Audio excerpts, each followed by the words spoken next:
Welcome to the People's Mic. Tonight's segment is about education and Black liberation. And I will be your hostess, Dr. Violet Jimenez Sims, the proud Vice President of the New Britain NAACP.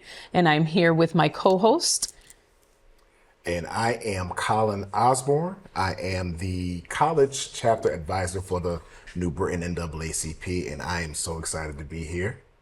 And I would like to introduce my guest, Reverend Burnett Dozier. She is a retired educator, and she is a senior elder at the Spotswood AME Zion Church in New Britain. So glad to have her. Glad to be here, Colin. Welcome. And I am excited to introduce my guest, Dr. Jeffrey Ogbar. He is a professor of history at the University of Connecticut, multi-time author and all of the things, historian who will talk to us a little bit today about the ways that the Black community has used education as an institution to advance civil rights and to advance liberation. So let's get started right with that topic. So Dr. Ogbar, your book, America's Black Capital, explores how Atlanta became a national symbol of Black political, cultural, and educational power. Why was education so central to that transformation of that city? So first, it's a pleasure to be here. Thank you very much, Violet. Happy to be here with the panel and having these discussions. One of the things that makes Atlanta so unique is that unlike many southern cities and American cities in general, where African Americans were denied access to voting, public accommodations, schools, parks, hospitals, all these sorts of things, is that there was a particular hostility to education in the Black community in Atlanta.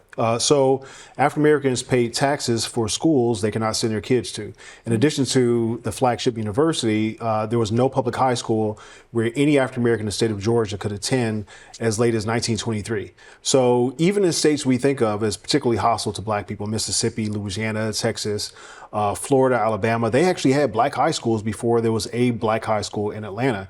So it wasn't until 1924 where the first Black high schools opened. So what happened, there were these universities and colleges that were private, Morehouse, Spelman, Clark, Morris Brown. These schools became a fundamental nucleus for education for African Americans in the city. So Black people in the city of Atlanta, they sent their kids to private schools. They could go to these schools, which were colleges, but also provided high schools since there were no public high schools available. Mm-hmm. So they became very important to a nucleus of Black political, cultural, economic power in the city. That's so interesting. So sort of higher education becoming that place for folks to get secondary education. Yeah, and it was to build. Yeah, there's an irony there actually, because there's a pronounced hostility to education for all people, but as a consequence, Black folks were forced to create schools for themselves, which in turn brought in Black professors. So you have the first Black PhD out of Harvard was Dr. W.E.B. Du Bois, mm-hmm. and he was a professor at one of the schools there. So here you have a seminal historian, sociologist, intellectual, institution builder, who's co-founder to the NAACP, who's actually in Atlanta educating Black people. And you have a number of people who come through the Black National Anthem. James Weldon Johnson, he attended CAU, Atlanta University back then. And so many other people came through those schools. They were critical to educating a class of political leaders, of business leaders, and of course, the education that spread throughout the city was largely dependent upon these schools. Awesome. So you spoke a little bit about this right now, but can you expand on how Black Atlantans used education in schools, such as those HBCUs, right? Morehouse, Spelman, and et cetera, not just to educate, but then to organize and build power? Yeah, there's a fascinating element here. And again, a sort of irony in that you have a city government that is where Black people cannot vote. They cannot elect anyone to city council, a mayor, dog catcher, anything like that. Mm-hmm. So they actually, in the early 20th century, the highest grade one could attend if you were not white was the 8th grade. And then they reduced it to the 7th grade for Black folks. And then they were about to do it to the 6th grade when Walter White and local people organized their first chapters of NAACP in the city that then fought that. And ultimately, you got a black high school. But what was critical is that these schools saw themselves not just as educating people, but these institutions, when they were building a new building, say you were building a new chapel on campus or building a new dormitory, they actually reached out to black contractors. So Emory University wasn't going to get black contractors to do anything. University of Georgia wasn't going to get black contractors to do anything. City Hall wouldn't get black contractors to do anything. But Atlanta University, Morehouse College, Spelman, these schools became very important to creating a sort of a business class of people as well. So you have a dormitory that was created by Alexander Hamilton and Son, a construction company, black owned, that created the dormitory Roberts Hall, which became a dorm where Dr. King stayed, well, when he was Mr. King, stayed when he was a student at Morehouse. But that is one of the things I think is often overlooked, that you have people who were not just students or faculty or just alumni at all, but people who got business. There were plasterers and plumbers and other folks construction companies that were black owned that you did not have in other cities.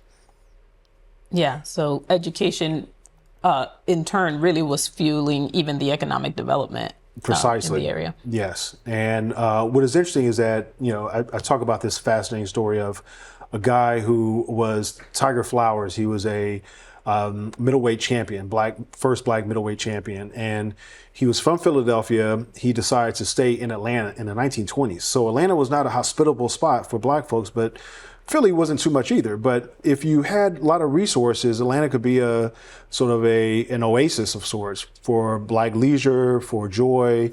They actually created the first black amusement park there called Joyland Park. They had the suburb named Joyland. So although you were enveloped in a hostile space, it was a sort of a sea of barbarism and hostility, but you have this one little oasis of sorts in North Georgia in these red clay hills where someone like Tiger decided that he wanted to build a mansion, and he could have done it in Philly somewhere. He could have done it in New York City, he could have done it in Chicago, but he did it in Atlanta, and he used a black construction company for that. So Atlanta in the 1920s provided a space where black sort of specialists in different areas could develop, but they were centrally tied to these HBCUs as well. And education was just central to so much of this. Thank you. It's funny because as you're talking about the Atlanta experience, I wanted to talk to you or ask you about your experience because I know your experience is more northern because you are actually a graduate of Yale University yourself. So what would you say was the black experience with regards to education up north? Well, I went to Yale in 1970. It was the second class that allowed women in the undergraduate schools. And that year, there were only 26 black women allowed into the freshman class. And we experienced a lot of hate at first. I remember one time, first of all, they put no more than 2 black women in a suite with other white women. But I had a roommate from Massachusetts who pushed and pushed until they put 4 of us into one suite together. And we would have other young women from other rooms call us and say insulting things because we discovered that they wanted the 26 spots that were held by black women to be held by alumni daughters, the old legacy. Mm-hmm. And it was very interesting because I was a French major. I was one of 2 French majors in that year, one of 2 black French majors. And I got insulted by teachers all the time. We let you in here because because they wanted women. We let the women in. We let you black people in. Because I spelled the name of a very famous French poet wrong, one of the teachers just insulted me with not knowing enough French. But being a very sensitive person, I believed all of the insults about, you don't belong here. Until I had lunch with a visiting professor who happened to be the older sister of one of my friends. and I was a senior in college by this time, and I said something about, oh, they let me in here. I'm their charity case, and she said, wait a minute, Burnett. What year are you? And I said, senior year. And she said, you think they let you in and you managed to succeed in a French major till your senior year? I went, oh, I guess I do belong here. But that's the whole thing about education in the North, that there was always this feeling through the 50s and 60s, and my father, if he was alive, would have said even back in the 20s and 30s, that you don't belong here, and we're being nice to you by letting you be here. And hopefully that has changed. I'm retired, so I don't know what goes on in the public schools, but my daughter does, and she says it's, it's interesting.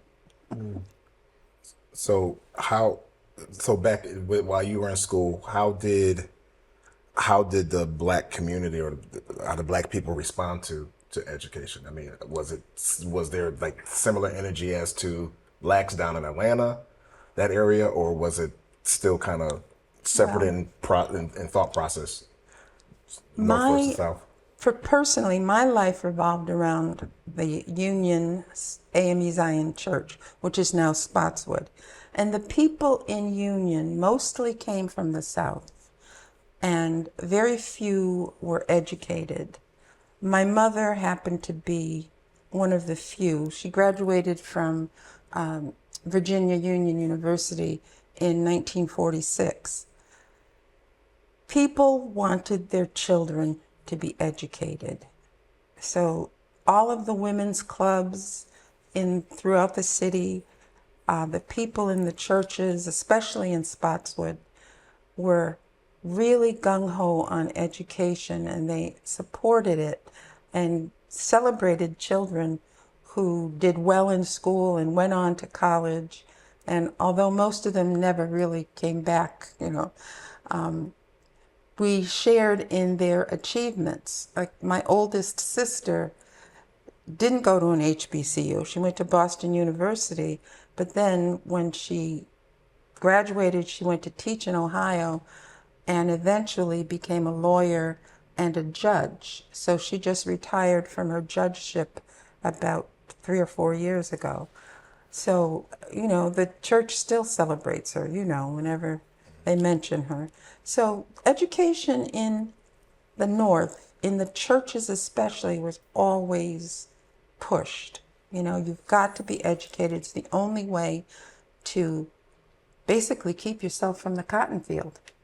And I just have to put this in. There are people now saying that Black jobs are picking strawberries, blueberries, and cotton, and our young people are saying, no, our Black jobs are teaching, being lawyers, being doctors, being corporate businessmen.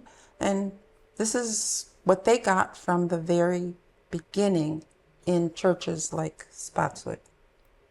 That was a whole social media hashtag recently, right? That hashtag Black Jobs, and really exemplifying those more elevated positions. But thank you so much for sharing that experience. I think you're really bringing home for me. Connecticut has long been criticized for sort of taking pride in that early integration, but then being guilty of integration without inclusion, right? We have Shep versus O'Neill, which was not that long ago, and still just deal with so much of that sort of, patting ourselves on the back for not being the South, and then sort of, having those spaces where everyone does not feel welcome, does not feel included, and sort of that more stealth, segregation than the outright. My next question, you can respond to Dr. Ogbar, but you can definitely think about and jump in. I think it really ties to what you were speaking about recently. But many people think of the civil rights movement, as the stuff we see, the marches, the protests, speeches, but classrooms and campuses have often been ground zero for strategy, right? So can you share a key moment when education institutions played that catalytic role in the fight for liberation? Yeah, so there are a number of things that we have to consider when you look at education. So classrooms, education is so important that the people who are in positions of power decided that only they would have access to it, right? And so if there's anything to indicate just how powerful education is that they would make it exclusive to only those with power. And then people had to fight literally for hundreds of years to get access to it. And then when you get access to it, it's often segregated, separate, and very, very unequal. And then after laws are passed because of these systematic, prolonged struggles, you have these situations where you mentioned Chef versus O'Neill, where classrooms become incubators for not sort of social experiments about equality, but they become sort of sites where you can see.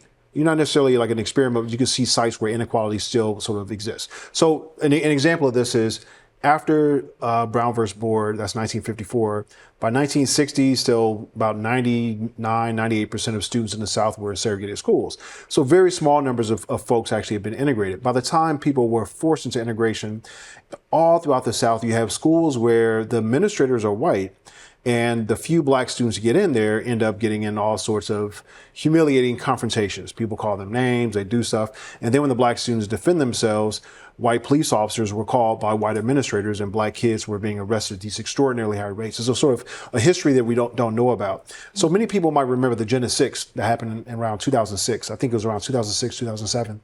The Gen 6 campaign was in Louisiana, in Jena, Louisiana. Thousands of people came down when these black students got this hyper-punitive response from a judge because of a fight. But 30 years earlier, that was like a norm, or 40 years earlier, right when during desegregation. So you have these schools in Atlanta, just go back to Atlanta, if I could kind of come here.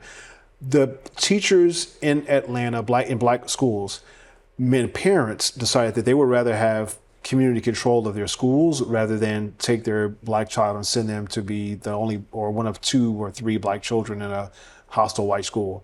So a unique situation had happened, and this is a little different from your question about the classrooms themselves, but what happened in Atlanta is that the school administrators, the administration was all white superintendent, white everything. Black folks in the local NAACP, the local president was named Lonnie King. They said, instead of taking a few black kids and putting them in white schools, they might get beat up, arrested, all that kind of stuff. Let's have desegregation of the administration of the public school system. So Atlanta Public Schools, they said, let us have majority control over the Atlanta School Board, over the administration of the have a black superintendent. And with that, they got black control of the school board. They eventually created a high school and a middle-class black community, Benjamin Elijah Mays High School, funded it well, and then put in like highly qualified people to run the school. And it's a highly resourced school that was all black. They actually outperformed all the other schools in the public school system, which is fascinating, right? Mm-hmm. And the idea was that people would probably thrive better if they had teachers who believed in them, that poured into the students. They had a rich social network that was affirming, and they had books that were not outdated and resources that were not outdated. That it wasn't a magic to have like a white person next to them. Not that they were hostile to it, but it wasn't magical to sit in the classroom next to a white person, but it was substantive, was actually having resources on par at a minimum with white schools. And resources, not just the school books, but actually having teachers, administrators who fully believed in the capacity of black students for greatness. And I think that this is what you start to see in Atlanta. Not that it's perfect, but this is one of these things that demonstrates the power of education.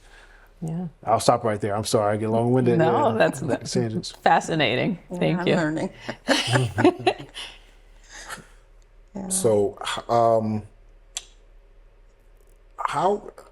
question I have as I'm listening to you, just because I'm thinking of now, I'm kind of fast forwarding a little bit. So how can we, through experiences or whatever, how can we protect and invest in our school systems, not just as being a place of learning, but also being engines of empowerment and civic life? Can I jump in here on this one?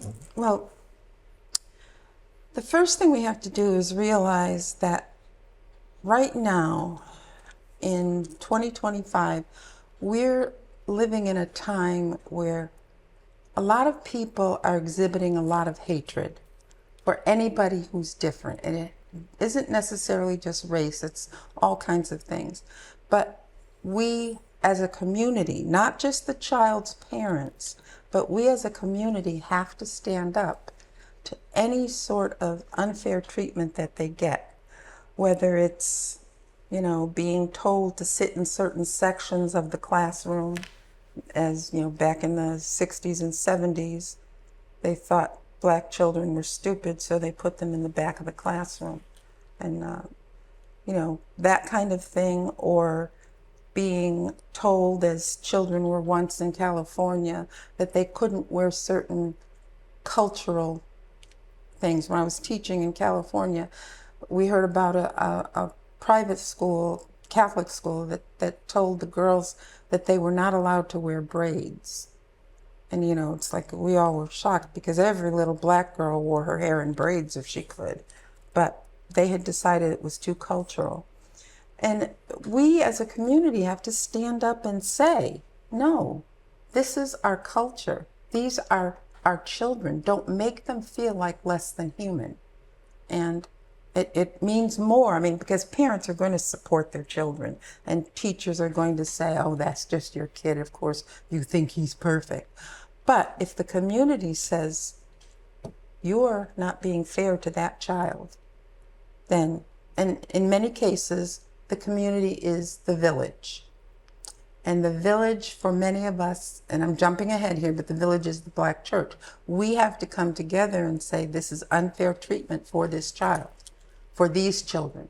And we can't just make it about one race, race is a construct, but one ethnic group. We have to make it about all people.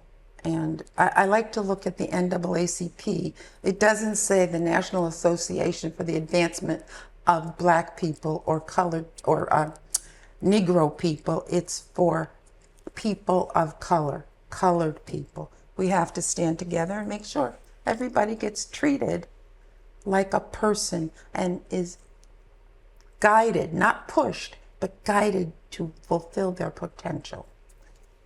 That's a great segue into my final question, kind of tying back to New Britain, right? Because we're specifically the New Britain NAACP here, but New Britain schools are actually demographically majority people of the global majority. For context, it's only about 14% of students in New Britain identify as white. So what lessons can organizers and educators today in a place like New Britain draw from Atlanta's legacy of turning schools into centers of activism, or, your other experiences around schools as places of activism? And we've got to be a little bit brief on this last one, but want to hear your closing thoughts. So I'll be super fast. I think that one of the critical points that all of us should have, whether we have students in the schools or not, is to be fundamentally engaged in the performance of these schools. PTAs, like parents being involved in the schools, that's very, very important. Always kind of know like how the schools are performing, not just your individual student. I think also there's something to be said about having teachers, and I don't know how to systematically go about this, but having teachers fully believe, demand, and inspire the students to be great, right? And to extend and stretch themselves. It's not good enough to just be nice and to tolerate kids, but to also demand that they be great. So that's we should demand that of our teachers. Thank you. Well, I also believe that children do well when they see themselves in their teachers. So we've got to make sure that we have diversity in the classroom, in the school building. I know when my mother was hired back in 1962, she was one of 3 or 4 Black teachers or teachers of color in the whole New Britain school system. I don't know what it is now, but I do know that we have at least one administrator in the Board of Education. And I know because she sits behind me in church every week.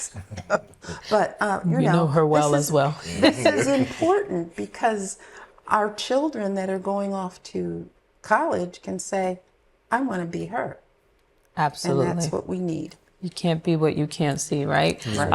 Thank you so much. We are grateful to both of our guests today for all of that insight. And I hope that you all got a lot of insight about the ways that the Black community has used the institution of education to continuously organize, strive for more, and strive for liberation. Thank you so much.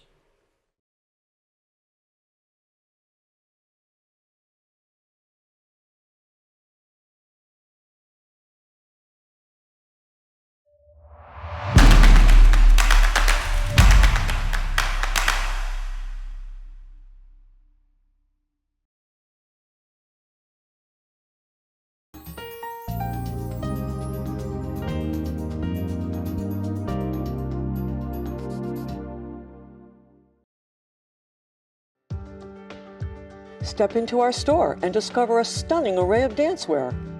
Introducing Dancingly Yours, your one-stop shop for all things dance and delight for ages 2 to 92. From tiny tutus to energetic tap shoes, our store is a treasure trove of dance essentials. At Dancingly Yours, we offer an extensive collection of dancewear and accessories that cater to all styles and levels. We carry top brands and the latest fashion trends.